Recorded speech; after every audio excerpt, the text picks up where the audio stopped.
Hey po.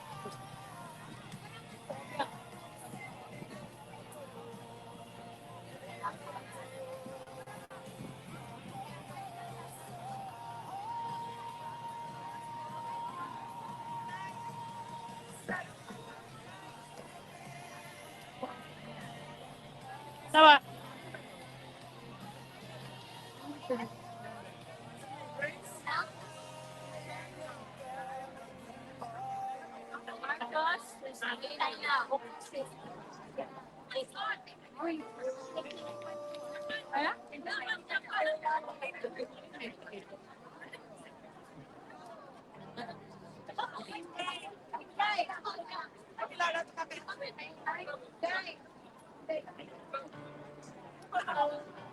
Oh, hindi ka sa buhay. Oh, di na. Ayun na. Oh, kaya ka na.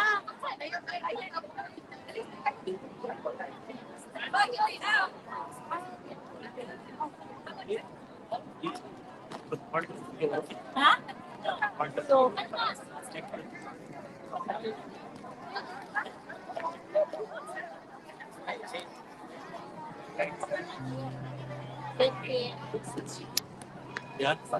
Hello, mic check.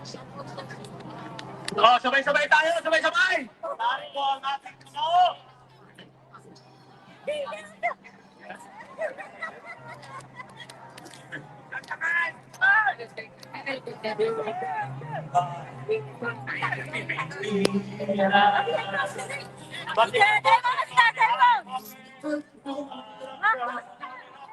Samahan niyo kami rito. Ari! Ari! Ari, samahan niyo kami sa gitna. At ganda dahil bantay na halina bayan ko hinihanda nasa kasa.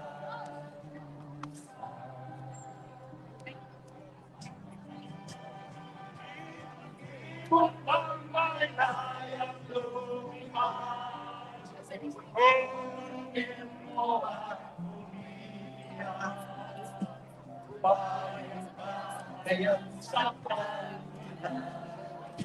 na Marcos forever. Baliktad po ang nangyari. Noong pinakulong nila si Tatay Digong, natupong lumakas ang boses ng bayan. Marcos resign, tama na, sobra na. At parang hindi pa sapat yung pagpapakulong nila kay Tatay Digong, lumabas kayo ng issue ng lantarang korupsyon. Korupsyon na dahilan kung bakit ang Pilipino lumanangoy sa tubig baha habang ang mga walang yak. Lord, we cry out for our nation. The Philippines has been betrayed by leaders who should have served, but instead have plundered. Bureaucratic corruption, murky, deep, and consuming has choked the lifeblood of our people. But we believe, God, that the tide is turning. The winds of change are rising. The drums of freedom are beating. And no power can silence the truth. We pray for transparency and accountability. Let the corrupt tremble as light unmasks their darkness. Let justice march swiftly, like a river that cannot be dammed. Remind every official, authority is not a throne of greed, but a stewardship of service. We pray for peace and security. Protect the poor, O Lord, the voiceless, and the vulnerable. Embolden every Filipino to rise not with violence, but with courage, unity, and the fire of truth. May the beating of every heart echo the beating of justice's drum until the whole nation sings its freedom song. We pray for your servant, President Rodrigo Roa Duterte. Guard his health, protect his life, and bring him home in safety and honor. Strengthen, Lord, his family and children. Grant them courage in this trial of destiny. We lift also, Lord, our Vice President, Sara Duterte. Shield her with divine protection. Let no deceit nor persecution prevail against her. Grant her, O Lord, the wisdom, fortitude, vision, and a steadfast heart for truth, peace, and justice. And Lord, we proclaim with one voice, failed leadership must resign. President Ferdinand Marcos Jr. and Speaker Martin Romualdez must step down, not only as a speaker, but even as a congressman. Let their resignation pave the way for peace, for order, for renewal. Let new leadership rise, not to greed, but to justice, not to betrayal, but to service, not to lies, but to truth. Finally, Lord, bless every marcher here now in Amsterdam as we proceed to The Hague tomorrow. And all those who join us across the world, let our voices thunder across borders. We will not be silenced. We will not be slaves again. And with one heart, one voice, one solemn oath before heaven and earth, we declare, we will not falter. We will not bow to tyranny. We march onward to victory. For Duterte, for Sara, for the Filipino people, for the Philippines we love. Free Duterte now! Free the Philippines! Let justice and freedom reign. In your holy name, we pray. Amen.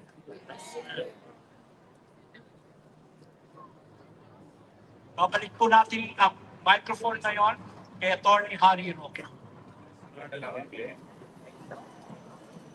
Kung kanina po, English ang panalangin, ngayon po ay Pilipino. Pero para sa ating mga kapatid na hindi nagpipilipino, susubukan ko pong i-translate.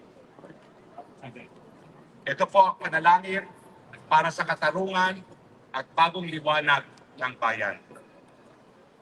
Amang makapangyarihan, ikaw ang Diyos ng kasaysayan, ikaw ang tunay na hukom ng lahat, at ikaw ang nagbibigay ng liwanag sa gitna ng kadiliman. Kami ay lumalapit sa iyo ngayon, dala ang aming mga panalangin para sa aming bayan, para sa aming mga pinuno, para sa kinabukasan ng sambayanang Pilipino. We pray for our country, our leaders, and the future of our youth. Una sa lahat, amang mapagmahal, itinataas po namin ang aming mahal na si Rodrigo Roa Duterte. Nakikita mo ang kanyang kalagayan, ang bigat ng kanyang katawan, ang hina ng kanyang kalusugan, at ang pasani ng kanyang kalooban.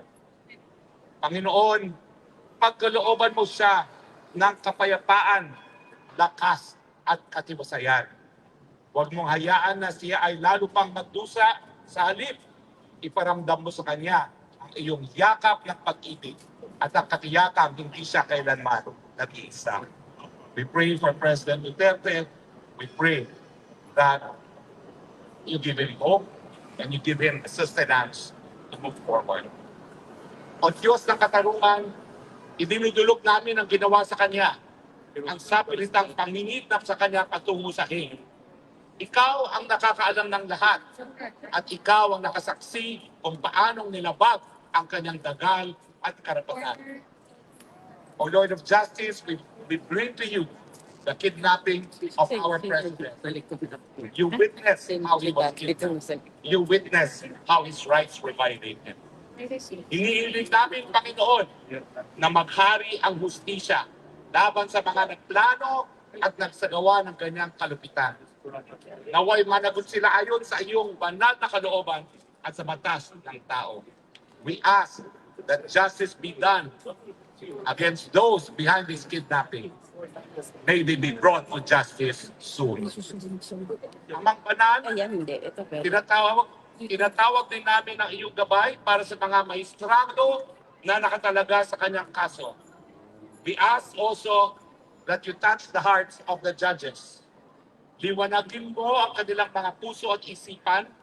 Ipaunawa mo sa kanila na si Rodrigo Duterte ay wala nang kakayahang humarap sa paglilitis at ang tunay na katarungan ay hindi na magpapahirap o hindi sa pagpapalaya. We ask that you open your eyes to the judges to the truth that Rodrigo Roa Duterte is now unable to stand trial and that justice can only be served if he is free. Ipadama mo sa kanila ang iyong kalooban at naway kanilang ipagputos ang kanyang walang intensyong pagpapalaya bilang tanda ng iyong awa at katarungan. We ask that you fill their hearts and minds with the resolve to free him because this is justice. Ngunit higit pa rito, O Diyos, iniludulog namin ang aming bayan. Iligtas mo kami mula sa mga tiwaling pinuno, lalong-lalo na doon sa pangako ng Presidente Marcos.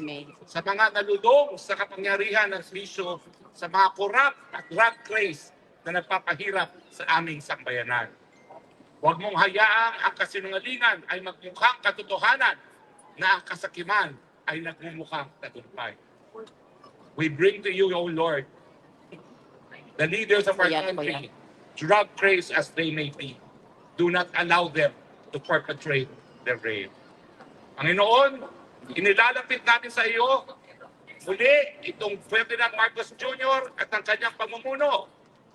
Alam mo kung paano ang kanyang pamilya ay nagkama ng yaman mula sa bayan ng api na nakit ng kapwa Pilipino at ngayon ay hinahatak ang bansa sa mga digmaan na hindi naman para sa pambansang interes.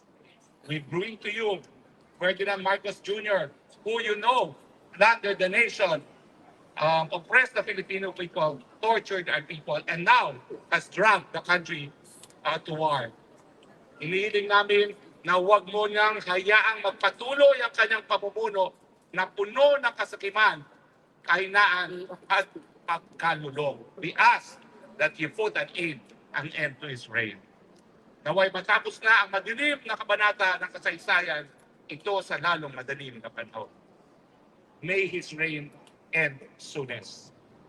At sa pagdating ng pagbabagong iyon, Amang Banal, itinataas namin sa iyo si Sara Zimmerman Duterte, our Vice President. Lord, na nalalapit na panahon, naway ipagkaloob mo sa kanya ang pagkakataon na maging Pangulo ng bansa. We bring to you also our Vice President, and may you grant her the privilege to rule. Gabayan mo siya ng iyong banal na espiritu. Bigyan mo siya ng karunungan na higit pa sa karunungan ng tao, tapat na higit pa sa tapat ng kahit sino mang Pinoy. Bless her with the Holy Spirit. Give her wisdom. Give her strength. Give her integrity. At puso na tunay na naglilingkod para sa bayan and the heart to truly serve the nation.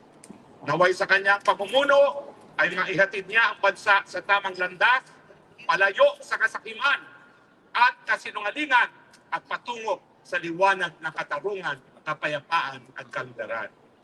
May she lead the country towards the right path, away from treachery and lies, and towards justice, peace, and progress. Amang mapagmahal, nananampalataya kami na ang dilim ay hindi magtatagal magkakailanman. Lord, we believe that the darkness shall not prevail forever. Kami ay nananalig na ikaw ang magtaguyod ng bagong umaga para sa Pilipinas at sa iyong kalooban, ang aming bayan ay muling makabangon. With your blessing, we trust that you will promote a new beginning for the Philippines, and with your wish, our country shall rise again. Lahat ng ito ay aming hinihiling sa pangalan ni Jesucristo, sa aming Panginoon at Tagapagligtas. We ask all this in the name of Jesus Christ. Amen. Let me end by reading from Matthew 7, verses 7 to 8. Humingi kayo at kayo'y bibigyan, maghanap kayo at kayo'y makakatagpo. Kumatok kayo at kayo'y bubuksan, sapagkat ang bawat humihingi ay tumanggap at ang naghahanap ay nakakatagpo at ang kumakatok ay binubuksan. Marcos will be gone soon. In God's name, amen. Marcos, resign! Marcos resign! Marcos resign! Marcos resign! Marcos resign! Marcos resign! Marcos resign! Marcos, resign! Salamat po at ang susunod po, alam niyo po ito ay isang mapayapang pagtitipon ng mga panalangin at napakalaki po ng ating pasasalamat sa sambayanang Pilipino at sa lahat po ng OFWs nang galing sa iba't ibang lugar ng mundo. Kayo po ay nag-spend ng time and resources, taus-puso at pasasalamat ng Maisok International, lahat ng Maisok in solidarity with the Filipino people. Kaya po, tatawagan po natin ngayon si Sir Alejandro Leandro upang ituloy ang ating panalangin. Ang Diyos na makapangyarihan sa lahat, na lumalang ng langit at lupa, patuloy kaming nananalangin sa iyo.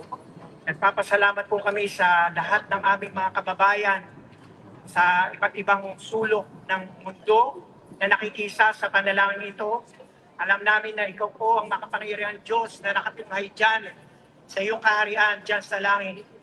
Nandito po kami nagkakaisa, humahawak sa bandila ng aming beloved nation, Philippines. Nandito po ang aming mga puso na may Bakit green sa akin? pagkakaisa. Nananalangin po kami sa iyo po sa kapayapaan ng aming bansa. Ikaw po ang makapangyarihan Diyos na nakakita na lahat na nangyayari na mga korupsyon sa aming bayan. Panginoon, nagpapasalamat po kami dahil ikaw ang nakakakita at nag-expose ng lahat ng mga corrupt government officials na nagsasabi ng transparency, ngunit hindi sila tumutupad sa kanilang mga sinumpaang tungkulin. Panginoon, nandito po kami ngayon, nagkakaisa po kami na dito sa Amsterdam. Lahat po kami dito ay nagtitipon-tipon, buong puso po kaming lumalapit po sa iyo. Nilalapit namin po ang aming bansang Pilipinas. Ang aming mga kababayan na pinagpepiestahan at nagigipit sa kanilang mga pamumuhay dahil sa mga korupsyon sa aming bayan. Flood control, ang mga korupsyon sa aming bayan. Yung mga nasasalanta, Panginoon, ng mga bagyo at sa mga baha, Panginoon, dahil sa korupsyon ng flood control at ang samot-sari pang mga korupsyon. Panginoon, ikaw po nakakita nito, ikaw po ang makapangyarihan Diyos, natatapos ng lahat ng mga masasamang itong mga ginagawa ng aming mga corrupt government official, Panginoon. Nagkakaisa po kaming lahat na narito, nagtitipon po kami sa makapangyarihang pangalan ng Panginoong Jesus. Tinataas po namin ang bansa namin, sumisimbolo po ang aming watawat na ito ng pagmamahal sa aming bansa. Nagkakaisa po kami sama-sama sa lugar na ito, ang aming mga puso. Salamat po, Panginoon, sa iyong katuparan ng aming mga panalangin. At time will come na ibabangon mo po ang aming bansa sa lugmok ng korupsyon, Panginoon. bibigyan mo po ng kasaganaan ng aming bayan. I just remember, Lord, na meron ka pong dinalang propeta doon sa Pilipinas, matagal ng panahon, na sinabi sa prophecy that our nation will become like America of Asia. Na ibabango mo po maging ang ang ekonomiya ng aming bansa. Nagkakaisa po ang aming mga puso ngayon. Narito po ang mga nagmamahal sa aming bansa, sa aming beloved nation, Panginoon, Philippines. Ikaw po ang makapangyarihan Diyos na kumilos, Panginoon, ng makapangyarihan mo pong kamay. At pasaganahin ng aming bansa, alisin mo po ang mga corrupt government gaya ng panalangin ng aming mahal na kasamang Atty. Harry Roque. Salamat po, Panginoon, sa mga kababayan namin nakiisa sa lugar na ito na nagkakaisa ng aming mga puso sa isang diwa na may taas namin ang aming bansa. Nagkakaisa po ang aming mga puso. Nilalapit namin ang Duterte family at ang paglaya ni Tatay Digong Rodrigo Roa Duterte. Soon, Lord, soon. We believe, kikilos ka po ang makapangyarihan mo pong kamay. Ikaw po ang makapangyarihan Diyos na nakakaalam ng lahat. Salamat po. Inaangkin po namin ang katagumpayan ng aming mga panalangin. Taos puso namin itinataas po sa iyo ito sa pangalan ng aming makapangyarihang Diyos na hari ng lahat, Panginoong Jesus at aming tagapagligtas. Amen. Maraming salamat, Kapwa Pastor.